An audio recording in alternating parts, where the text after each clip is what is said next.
კიდევ ერთხელ მოგესალმებით, კომერსანტის დილა აგრძელებს მუშაობას და როგორც უკვე დაგიანონსეთ, ოთხშაბათის ტრადიციული რუბრიკა გვაქვს დღეს როგორ ვიზრუნოთ სამეზობლოზე Citycom-თან ერთად და დღესაც ძალიან ესეთი ასე ვთქვათ საინტერესო თემაზე უნდა ვისაუბროთ, უფრო კონკრეტულად კი გაციფრულება სამეზობლოში, ძალიან მნიშვნელოვანი თემაა, მათ შორის თანამედროვე სამყაროში, როცა ჩვენ ინოვაციებზე, ტექნოლოგიებზე და ფაქტობრივად ტექნოლოგიების გარეშე არ წარმოგიდგენია და გაციფრულების გარეშე ცხოვრება, ბუნებრივია რომ სამეზობლოშიც ეს მიმართულება საკმაოდ ისეთი აქტიურად ინერგება და ვითარდება და ის სწორედ ამ მიმართულებით ვისაუბრებთ ჩვენს სტუმრებთან ერთად ნათია ორახელაშვილი, Citycom-ის account manager და დავით პირველაშვილი, Citycom-ის დამფუძნებელი და დირექტორი. შემოგვიერთდეთ, მოგესალმებით პირველ რიგში.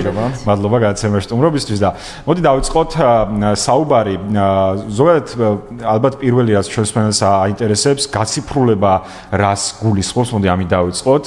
რატომ არის ეს სასარგებლო და რატო არის ეს სასარგებლო მომხმარებლებისთვის მათ შორის?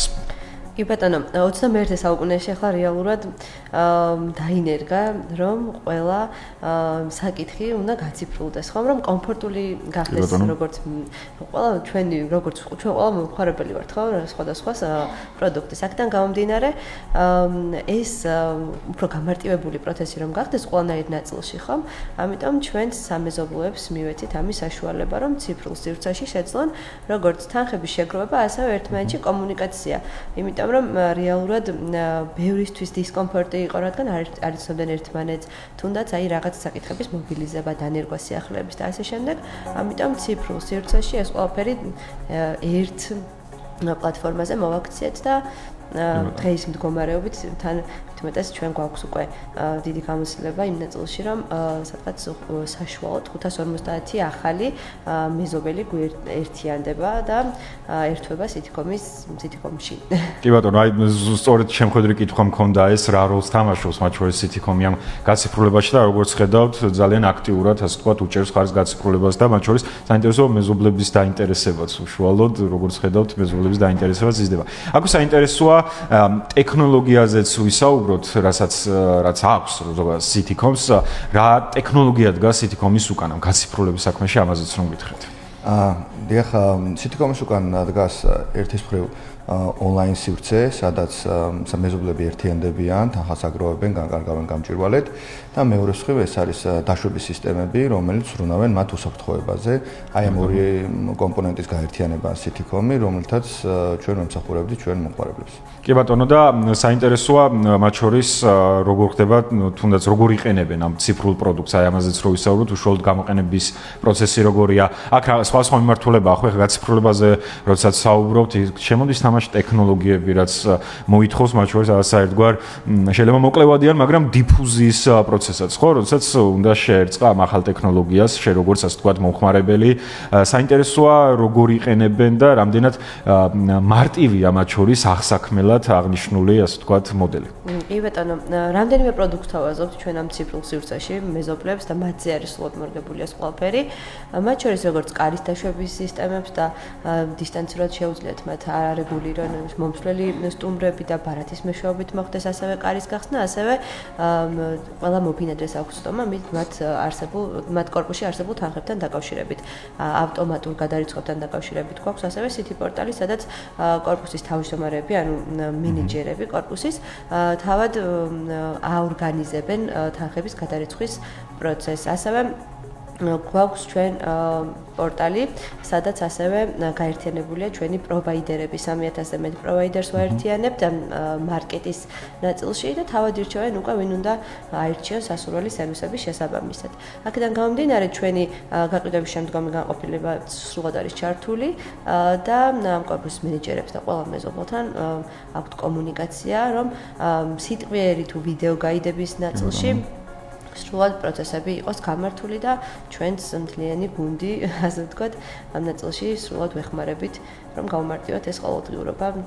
აი, საინტერესოა, უშუალოდ გარკვეული, ასე ვთქვათ, პროექტების დაგეგმვის ხითაც იყენებენ ამ ციფრულ კომუნიკაციისთვის ერთმანეთთან? კი, ერთმანეთის კომუნიკაციაშიც იყენებენ, არჩევნებსაც ატარებენ, ეს იქნება უშუალოდ კორპუსის მენეჯერის არჩევნები თუ რაიმე სიახლის დანერგვის არჩევნები, ამიტომ ყველა მეზობლის ხმა, რა თქმა უნდა, ბუნებრივია გამჭვირვალე არის ამ ნაწილშიც და ასე ვთქვათ, არ იკარგება არავის. კი ბატონო. და საინტერესო არის ეხლა უცებ გამახსენდა სანამ ეს ზოგადად ტექნოლოგიები აქტიურად შემოვიდოდა ჩვენთან, როგორ ხდებოდა ხოლმე, ბევრი რაღაც სკეჩებიც იყო ხოლმე, როდესაც რაიმეს გადაწყვეტა რო ხდებოდა, სამეზობლო ჩაბოდიოდა ქვემოთ, იქ იკრიბებოდა, არ იყო მნიშვნელობა ეს წვიმა იყო, გაცხარი იყო, სიცივე იყო თუ არ შემდეგ, როცა საქმე სჭირდებოდა ჩამოდიოდა, მაგრამ ეხლა როგორც ხედავთ, Citycom-ი აძლევს მათ შესაძლებლობას ივისა, რომ მაგალითად სიცივეში არ ჩამოვიდნენ, დისკომფორტი არ შეიქმნა და უბრალოდ ხართეზო წაუწოლებაც კი შეუძლია რაღაცა გადაწყვეტილება, ასე ვთქვათ, მიიღოს. აქ საინტერესოა ერთი ნაწილიც ამ კუთხით მინდა რომ ამოვწუროთ. ჩვენ ასევე წინა, ასე ვთქვათ, რუბრიკებში, წინა კვირებში, როდესაც მქონდა შეხვედრა, საუბრობდით იგივე კომერციული ბიზნესების ინტეგრირებას სამეზობლოებთან მიმართებაში. საინტერესოა ამ კუთხით არის მათი ინტეგრაციის ნაწილიც უშუალოდ ციფრულ სივრცეში, რამდენად ინტერესდებიან და აი ეს მიმართულებაც თუ არის მათთვის. კი, რა თქმა უნდა, როგორც მეზობელი, კომერციული არ აქვს მნიშვნელობა ეს იქნება მაღაზია თუ აფთიაქი და ასე შემდეგ. ერთვებიან როგორც მეზობლები, ასე ვთქვათ და მათთვის ხელმისაწვდომია ეს ყველანაირი დეტალი და ისინიც თავიანთ ხმას აფიქსირებენ სტანდარტულად როგორც კორპუსის ერთ-ერთი მეზობელი. კი ბატონო, ფაქტობრივად ერთ სივრცეში დიდი ოჯახი იკვრება, შეგვიძლია ვთქვათ. უბრალოდ ეხლა მოდი გადავიდეთ უფრო მეტ დეტალიზაციაზე, აპლიკაციის ფუნქციონალთან დაკავშირებით, რაც ასევე ძალიან მნიშვნელოვანია, აი ამაზეც რომ ასე ვთქვათ ვისაუბროთ. კი, აპლიკაცია ძირითადად ემსახურება უშუალოდ მეზობლებს, აძლევთ შესაძლებლობას რომ მარტივად და გამჭვირვალედ ნახონ ის გადაწყვეტილებები, რომლებიც მათ აქვთ საერთოდ მიღებული, ის სერვისები, რომელიც მათ აქვთ არჩეული და როგორც აღნიშნეთ, Citycom-ის პლატფორმაზე დაახლოებით 3500 პროვაიდერია რეგისტრირებული, რომელიც ემსახურება და ზრუნავს კორპუსებზე და ასევე აპლიკაციაში მითითებული არის მეზობლების სრული სია, აი ის მეზობლები, რომლებიც ზრუნავენ, ან დროებით არ ზრუნავენ, მაგრამ სამომავლოდ აპირებენ იზრუნონ სამეზობლოზე. აქ დავამატებდი საინტერესო ფაქტს, რაც რომ აი თქვენ აღნიშნეთ ძველებური მეთოდი, როცა მეზობლები ქვევით იკრიბებოდნენ და ხშირად ბევრი არ ჩამოდიოდა, ინტერესი არ ქონდა სამეზობლოს გადაწყვეტილებებში. დღეს ეს რეალობა შეცვლილი არის სასიკეთოდ, იქიდან გამომდინარე, რომ აი ფაქტად რომ მივსჯელოთ ყოველი 10 მეზობლიდან 8 უკვე ზრუნავს სამეზობლოზე ჩართული ამ გადაწყვეტილებებში და ის ჩვენ გაყიდვებს ხშირად ხდება ხოლმე ის გამოთქმები, რომ აი ჩვენ სამეზობლოში განსაკუთრებული ხალხი ცხოვრობს, არ აინტერესებს სამეზობლოზე ზრუნა და მსგავსი, მაგრამ ეს არ არის რეალობა. ჩვენ რეალობას უყურებთ და ვეფუძნებით 300,000-ზე მეტ მომხმარებელს, საიდანაც 79% ყოველთვიურად ზრუნავს მის სამეზობლოზე, გააზრებული აქ რა პასუხისმგებლობაა ეს და ამ ყველაფერში ეხმარება ის აპლიკაცია, რომელიც ჩვენ გვაქვს. კი ბატონო, აი აბსოლუტურად გეთანხმებით. მე მართლა გულსბევთ არ მჯერა იმის, რომ ადამიანი კარგ კორპუსში ცხოვრობდეს და არ იყოს დაინტერესებული იმით, თუ როგორ ფუნქციონებს საერთოდ კორპუსი, მაგალითად დაწყებული დეზინფექციიდან, გაგრძელებული ლიფტით, დამთავრებული რაიმე კოსმეტიკური, ასე ვთქვათ, შელამაზებები და ასე შემდეგ შეუძლებ. თან მით უმეტეს, თუ არიან ესეთი ადამიანები, პირობითად აი თქვენ რაც ახსენეთ აპლიკაციაზე, რაც ახლა ჩვენ ვისაუბრეთ, მათ შორის იგივე ფუნქციონალზე, კონცეფციასა და დატვირთვაზე, იმდენად მარტივი სისტემაა, რომ შეუძლებელია არ მოგინდეს, რომ ესე ერთი დაჭერ. შეიძლება იქ ჩასვლა გეზარებოდა, გასაგებია, მაგრამ ისედაც ჩვენ ცხოვრების ყოველდღიურობის დიდი ნაწილი 40%-ზე მეტი ტელეფონს ვუთმობთ და მე მგონი ეგ პრობლემას აწარმოებს. საინტერესო ის არის, ეს ყველაფერი არ მოითხოვს ძალიან დიდ ჩართულობას ინდივიდუალურ მეზობლებისგან. საწყის ეტაპზე საკმარისია რომ გაერთიანდნენ კონკრეტული აზრის გარშემო, რაც ამ შემთხვევაში არის ზრუნვა და ინტერესი რომ იზრუნონ მათ საერთოზე და შემდგომ პერიოდში ყოველთვიურად ეს მინიმალურ ჩართულობას მოითხოვს, მხოლოდ გადაწყვეტილების მიღებას და შემდეგ გადამოწმებას, რაც იქაც ორი ღილაკი ხო არ არის, როგორც არის და იქიდან გამომდინარე გადაწყვეტილის მიღება. ნუ ამას ნაწილობრივ შევეხეთ, აი თქვენ პათოში განავითარეთ და მოდი უფრო დეტალურად ვისაუბროთ, რამდენად მოთხოვნადი გახდა ზოგადად ეს აპლიკაცია სამეზობლოში, რამდენად მარტივად ითვისებენ, ესეც კიდევ ერთხელ გავშალოთ და გარდა ამისა, თუ გვაქვს გარკვეული ერთგვარი რაღაც დაკვირვებაც, რომელი რაიონები გამოირჩევიან თუნდაც თბილისში. კი ბატონო. პროცესი მარტივი არის, როგორც გითხარით, საკმარისია იდეა, რომ და სურვილი, რომ მათ იზრუნონ სამეზობლოზე, დანარჩენში ჩვენი თანამშრომლები ეხმარებიან მათ ამის გაცნობიერებაში და უბრალოდ ადაპტაციაში ამ ტექნოლოგიის, ძალიან მარტივია, რეგისტრაციას გულისხმობს. თქვენი კითხვის მეორე ნაწილია, რამდენად პოპულარულია ეს პროცესი.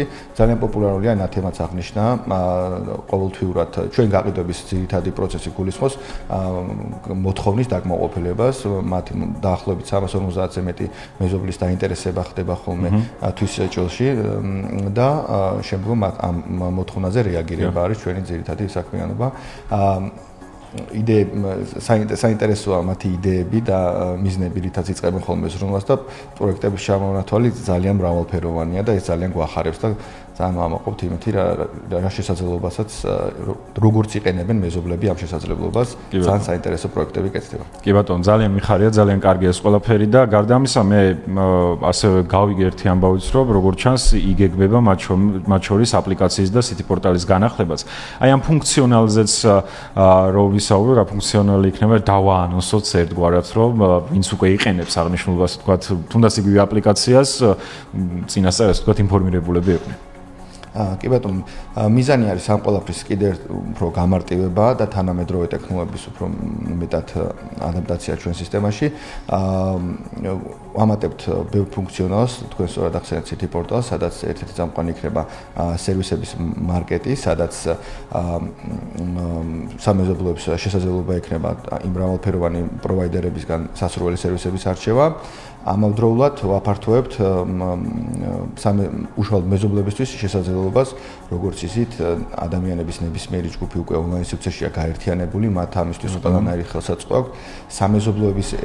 სამეზობლოებისთვის ესეთი შესაძლებლობა არ იყო, ჩვენ პირველები ვართ, ვინც ეს შევქმნით და შესაბამისად გვინდა ის ელემენტები დავამატოთ, რომელიც უფრო მეტად ხელს შეუწყობს მეზობლების ონლაინ გაერთიანებას და მოქნილიც მათ შორის უფრო მეტად გახდით მათ მეზობლობას, როგორც ესეც მეზობლობას უფრო მარტივს გახდის ონლაინ სივრცეში. კი ბატონო, ჩემი სუბიექტური აზრი რო გითხრათ, ზოგადად ძალიან მიყვარს ხოლმე კომპანიები, რომლებიც ერთი არო ინოვაცია შემოუგთ ბაზარზე. გულწრფელად და მეორე არის, როდესაც ამ ინოვაციას არ აჩერებენ და შემდგომში, ასე ვთქვათ, განვითარებისკენ სხვა თუნდაც ექსპერიმენტს, არის ხოლმე ეგრეთ წოდებული R&D კვლევებიც, მაგრამ გარდა ამისა, მოკლედ დაკვირვება, მოხმარებლის უკავშირი, ფიდბექები ეგრეთ წოდებული და ასე შემდეგ, როდესაც ამ ყველაფერს უსმენს კომპანია და შემდგომში ცდილობს ისეთი კონცეფცია დანერგოს, რომელიც ზუსტად ამ მოთხოვნილებებს და მოთხოვნებს, რაც აქვს ყოველ შემთხვევაში მოხმარებას და აკმაყოფილებს.